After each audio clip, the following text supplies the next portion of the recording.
Mesdames, Messieurs, bonsoir. Merci de nous rejoindre pour cette édition sur ORTC. Le ministère de l'Éducation nationale, à travers l'Office national des examens et concours, a lancé ces tout derniers jours une toute nouvelle procédure pour ce qui est des dossiers et frais d'inscription aux examens nationaux. Les responsables des établissements scolaires et ceux des CIPR de Hamahame, Mbonkou et Mitsamihuli Saint-Benoît ont bénéficié d'une formation pour mener à bien ces activités. Reportage d'Azhar Mbaye et Ahmed Nassor. Le gain de temps, l'initiation des élèves à l'utilisation de nouvelles technologies et l'actuelle situation sanitaire ont permis aux responsables de l'éducation de penser à cette démarche didactique et informatique. Nous faisons cette séance de sensibilisation et de formation pour montrer tous les responsables des établissements pour que ce processus doit avoir un accompagnement et que chacun se ressent responsable pour que chaque candidat doit s'inscrire facilement.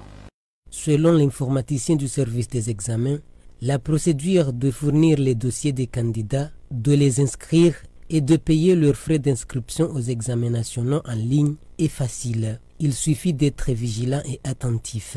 Le nom de ce site internet, c'est le www.onec.km.net.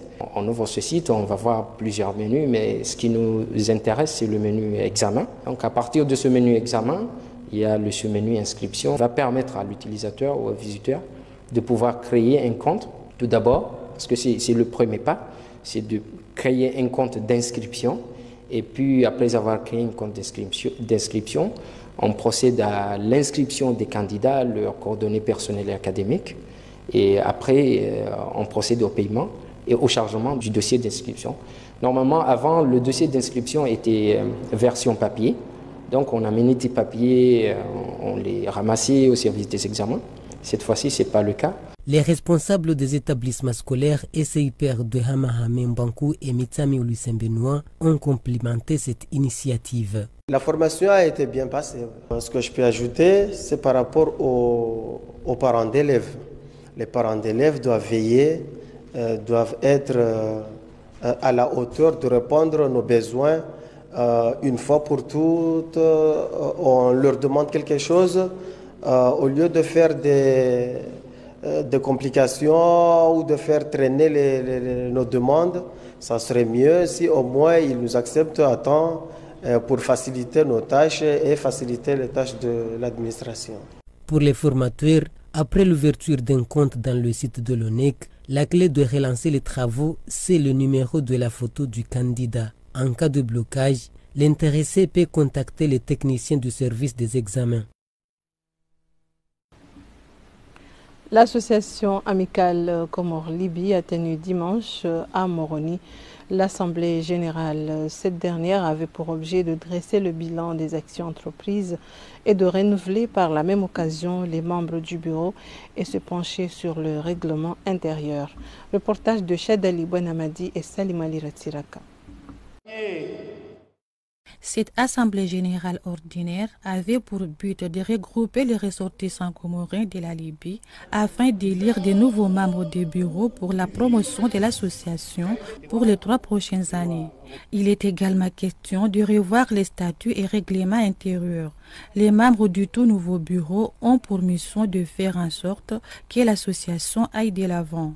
Nous nous sommes réunis ici pour réviser notre statut et le règlement intérieur de l'association.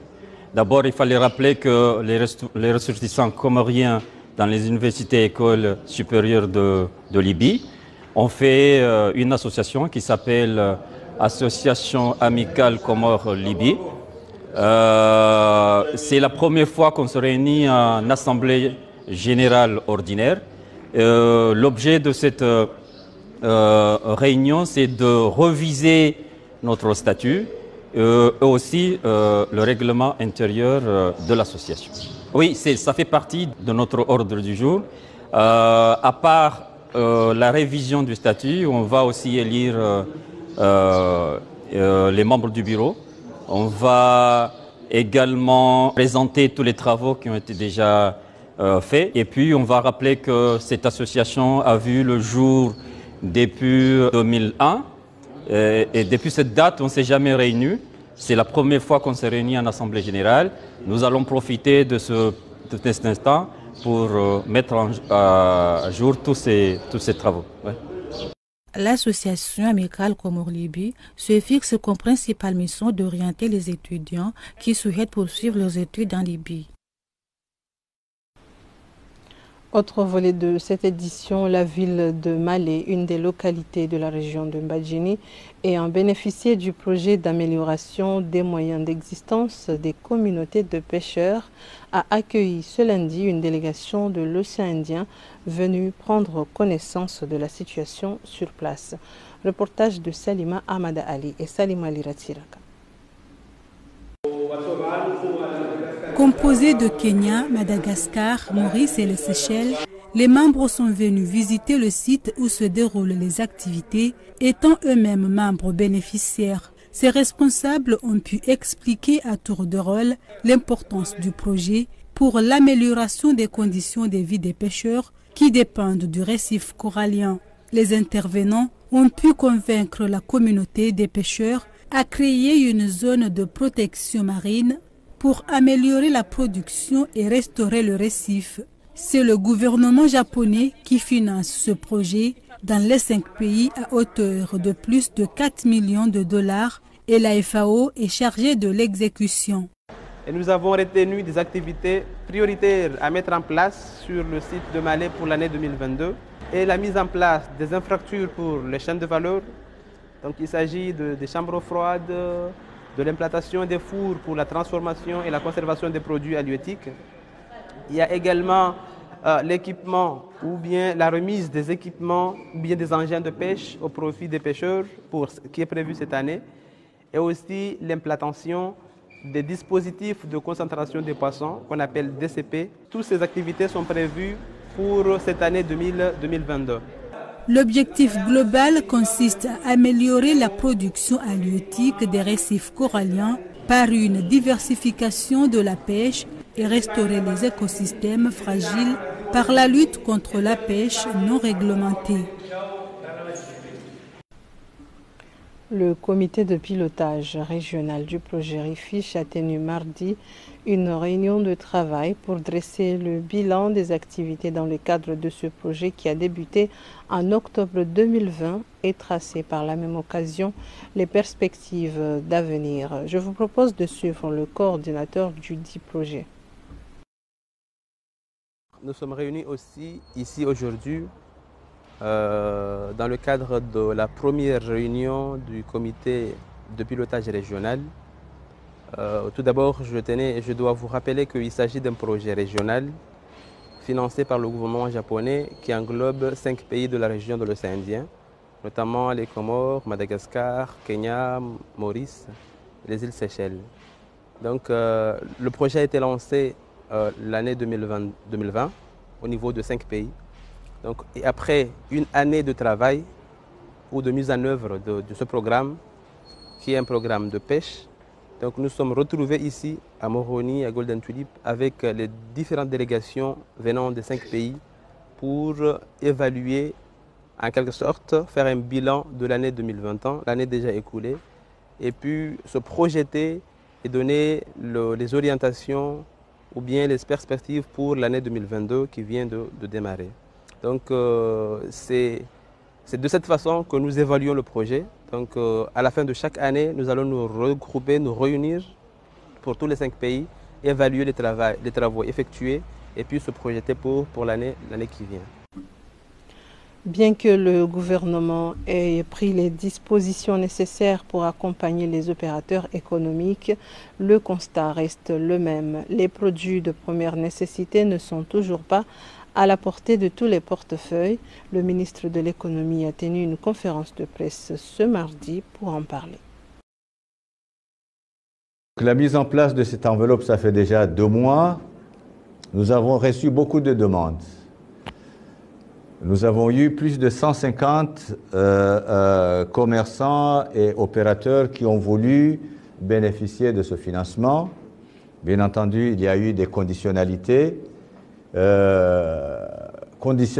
fixées dans la vision d'atteindre l'objectif. Alimenter le marché régulièrement et aussi contenir la hausse des prix.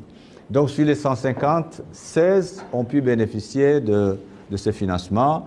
Et sur ces 16, ce sont naturellement des gros opérateurs. C'est surtout ça qui va nous permettre d'atteindre l'objectif, à savoir bénéficier suffisamment de produits de première nécessité. Donc sur les 5,5 milliards, 500 millions 5 milliards sont déjà à financer. Donc l'ensemble des opérateurs, donc sur les 16, ont pu bénéficier de ces 5 milliards. Donc les commandes sont passées, les fournisseurs, je pense, sont payés. Nous attendons naturellement la livraison de l'ensemble de ces produits pendant ces 2 mois de février et de mars. Certains établissements ont également manifesté le besoin de bénéficier encore de financements. Donc il reste 500 millions. Ces 500 millions, nous allons devoir l'affecter dans les 2 prochains jours. Ça veut dire que les demandes qui sont en attente pourront naturellement bénéficier aussi de ces 500 millions. Dr Inoussa Imani est renouvelé dans ses fonctions de gouverneur de la Banque centrale des Comores pour un nouveau mandat de 5 ans. Suite de l'actualité, une équipe de l'ERTC s'est entretenue avec le directeur des infrastructures et des mines au niveau de Ngazidja, Youssouf Mondouha, portant sur le nouveau code de la route ainsi que sur les questions des voitures à volant à droite. Nous vous proposons de le suivre pour prendre connaissance des dispositions prises. Par rapport au nouveau code de la route, tout est programmé et tout se fait. Donc on a déjà fait des réunions dans toutes les instances, la direction nationale, au ministère de l'aménagement. Donc l'ordre du jour, c'est la question du code de la route. On a fait un séminaire à l'hôtel Le Moroni, donc avec la direction régionale de Ngazidja. Après ça, on va essayer de faire un autre à Moéli. Cette fois-ci, l'équipe se dirige vers l'île d'Anjouan pour sensibiliser les gens par rapport au nouveau code. Le code n'est pas encore en vigueur, mais c'est pas parce que le code va bloquer les accidents. Donc, mais le code va surveiller pour les gens pour ne pas faire des accidents. Dès mon arrivée ici, je n'ai pas constaté une voiture en volant à droite. Donc les matriculations des voitures qui sont là, c'est toujours des volants gauche. Il n'y a pas une voiture à volant droite. Donc je pense qu'à la douane, il n'y a pas l'arrivée de ces genres de voitures. Dans le cas échéant, il y a des sanctions. Il y a des pénalités à payer pour les gens qui sont en l'encontre, qui ont commandé des voitures qui ne sont pas de volant droite, de volant gauche. Donc seulement ce qui reste, les voitures qui sont sur place, qui sont déjà. Donc là c'est autre chose. On va essayer de voir quand il y a une entreprise à prendre le marché, à faire. Donc comme ça c'est l'autre volet qu'on va faire après. Suite de cette édition, le centre hospitalier El Marouf a procédé samedi dernier à l'ouverture d'une formation placée sous la conduite des experts en la matière. Cette séance de travail à laquelle avaient participé des médecins avait pour but de renforcer les compétences des participants. Le directeur général nous en parle. C'est principalement ces formations à destination de nos plus jeunes médecins. Et l'intérêt, c'est également aussi de commencer à approfondir les questions de recherche. Parce que comme vous le savez, les données en médecine évoluent très vite. Et on a quand même l'ambition ici, à l'hôpital El Marouf, à ce que ce soit un centre hospitalier universitaire. Et que l'on participe à la recherche, que l'on fasse des études, que l'on publie aussi nos données, que l'on constate et les travaux, les résultats aussi que nous avons ici à l'hôpital. Et l'ensemble du personnel doit travailler aussi à actualiser, à se former aussi parce que l'on a de nouveaux équipements et il faut être vraiment au top, être dans les dernières recommandations et c'est pour ça qu'on fait ces formations actuellement. J'espère aussi qu'assez rapidement, on pourra étendre le public et diffuser aussi pour l'ensemble des professionnels de santé du pays. Deux institutions de la place, AGK et Mek Moroni, ont successivement reçu ce mardi le gardien de but de Selakante des Comores, Salim Benbana, pour lui rendre hommage après l'authentique exploit réalisé en 8e de finale de la 33e Coupe d'Afrique des Nations au Cameroun. Reportage de Chefa Oumarouf, Nourdine Saïd et Ibrahim Oumkabab.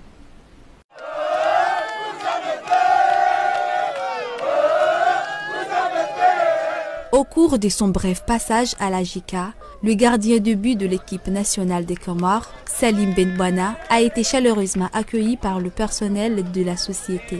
En effet, le héros de l'équipe nationale n'a pas manqué de remercier les supporters pour leur soutien à son égard. C'est juste énorme de recevoir autant d'amour de son peuple. C'est énormément touchant de voir qu'on a pu rendre fier toute une population. Et à travers le football, on sait que le football c'est un sport très fédérateur, mais de le vivre dans son pays et de voir tout l'engouement et tout l'amour que vous avez, c'est juste énorme. Ne changez pas, continuez à être comme vous êtes et on vous le rendra sur le terrain, Inch'Allah. Ça sera, Inch'Allah, de se qualifier pour la CAN 2023 en Côte d'Ivoire et ça sera une manière de vous remercier de l'amour que vous avez.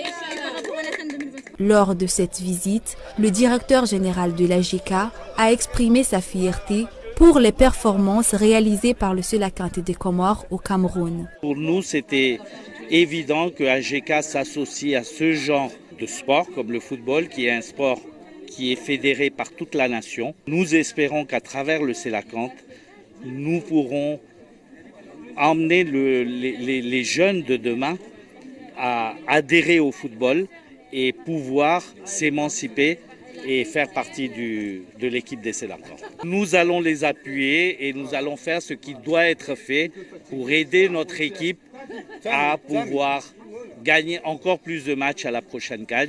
Qu'aujourd'hui, les Comores sont parmi les 16 plus grandes nations d'Afrique. C'est énorme.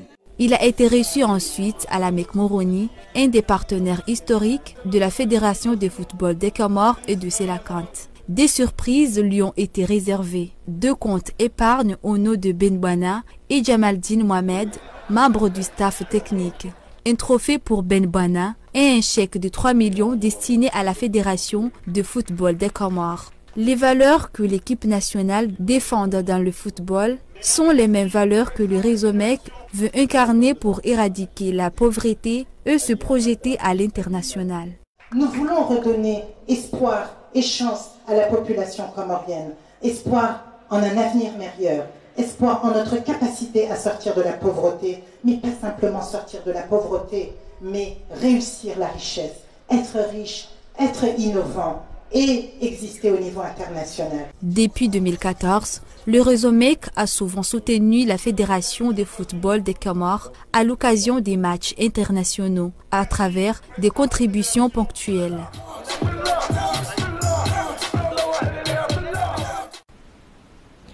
Et c'est la fin de ce journal. Merci de nous avoir suivis. Bonne suite de programmes sur ORTC.